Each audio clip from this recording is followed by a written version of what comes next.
Welcome to the Struggle for Black Equality, a series of conversations that attempt to answer the question, why has it been such a struggle for Black Americans to gain basic civil rights? The right to eat in a restaurant, live in a neighborhood, go to a school, work a job, and be treated equally under the law. This conversation, Black Codes, the First Response to Freedom, looks at the first response of white Southerners to freedom at the end of the Civil War. Topics we will consider include the reasons for the Black Codes, the rights they established, the system of control over and exploitation of Black labor they created that included labor contracts, vagrancy laws, child apprenticeships, and convict leasing, partial segregation and other laws established by the Black Codes, and the system used to enforce the codes. This map reminds us that the United States was a complicated and divided nation at the time of emancipation. Freedom occurred within this context, was unplanned and had only minority support, and raised complex and controversial questions about Black equality. Would freed slaves be citizens? Would they have civil rights? Would they be allowed to vote and hold office? Would they be compensated for years of unpaid labor? The nation was unprepared to answer these questions. One reason for this was that both President Lincoln and his successor, Andrew Johnson, supported lenient plans for Reconstruction that included loyalty oaths, pardons, and demanded little from Southerners beyond acceptance of freedom. Neither president demanded citizenship for blacks, civil rights, voting rights, or land distribution.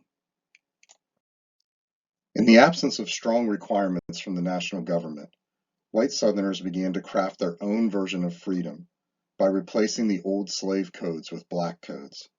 These Black codes were designed to stabilize the Black labor force and limit economic options for Black workers. The intent was simple: keep Black workers on the plantations in a condition as similar as possible to slavery. The rationale for these codes was innate racial inferiority. White Southerners believed that the Black race was innately inferior to the white race. The word innate means natural or inborn. Thus, whites believed Black inferiority was unchangeable by education or any other form of advancement. It was the natural state of things in their view. The motivation for the Black codes was fear, control, and exploitation. Whites feared that Blacks may assert themselves, become violent in retribution for slavery, or intermarry with whites. These fears motivated whites to gain control over Black behavior. Lastly, Black codes were motivated by the desire for profit, to continue the exploitation of Black labor that occurred under slavery.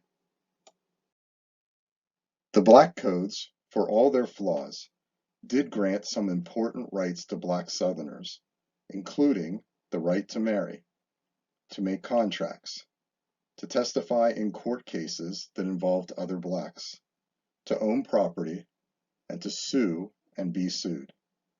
These rights, amazingly, did not exist under slavery. The most important and destructive aspect of the Black Codes, though, was the requirement that Blacks enter into annual labor contracts. Each January, Blacks were required to show written evidence of employment for the coming year. The purpose of labor contracts was to establish control over free Black labor. To keep Blacks on the plantation, some states barred them from taking jobs in anything but farming unless they paid an annual tax. Blacks who did not possess a labor contract could be arrested by any white citizen. The codes tried to eliminate competition for Black workers by fining whites who offered work to a Black man already under contract.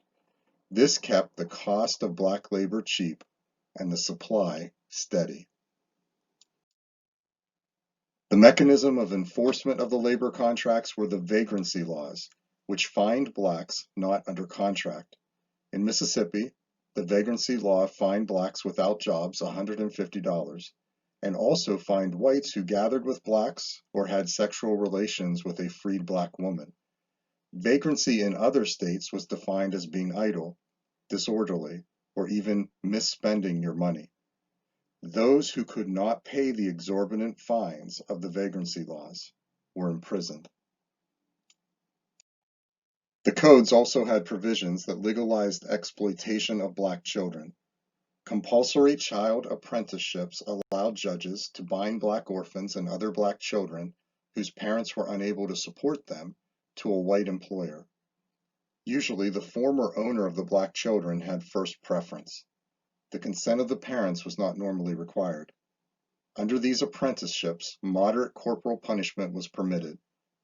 Through this legal mechanism, thousands of black children were bound to employers without the consent of their parents.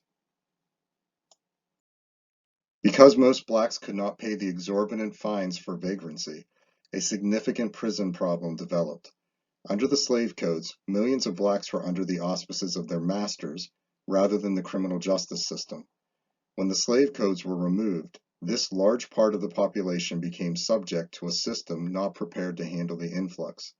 In addition, most Southern prisons were destroyed during the Civil War. The end result was that hundreds of thousands of blacks, convicted under vagrancy laws, were leased out to industries and plantations to work off their fines, which often took years. This system of convict leasing both saved Southern states money and made them money.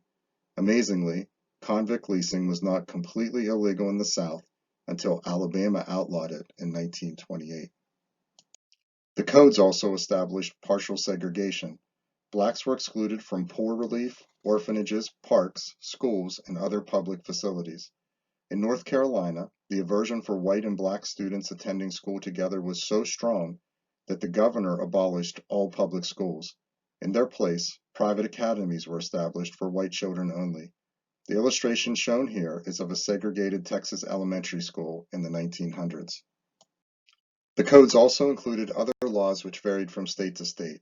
These included mandated labor from sunup to sundown, bans on leaving the plantation or entertaining guests without permission, laws against disobedience, disrespect, insulting gestures, and preaching without a license. Some states made hunting and fishing illegal, forbid blacks to own land in urban areas, or to own guns.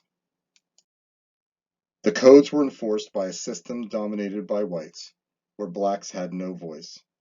Unable to serve on juries or as law enforcement officers, blacks were subject to a system where whites made up the urban police forces and state militias. The tense racial situation made law enforcement officers reluctant to prosecute whites for almost any crime involving a black man or woman. Not surprisingly, the sentences when whites were convicted of a crime were far more lenient than for blacks. It is important to note that some of the black codes had a limited duration.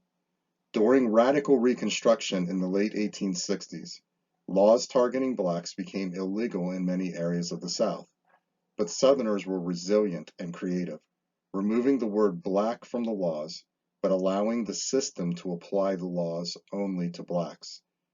But even the codes that had to be removed in the late 1860s were reinstated when radical Reconstruction collapsed in the 1870s and Southerners were left to their own devices. In our next conversation, the story of the rise and fall of black equality under radical Reconstruction. Some takeaways from our conversation. The black codes were designed to stabilize the black workforce, limit economic options, based in racial inferiority, and motivated by fear, control, and labor exploitation. The black codes granted certain rights that did not previously exist for blacks.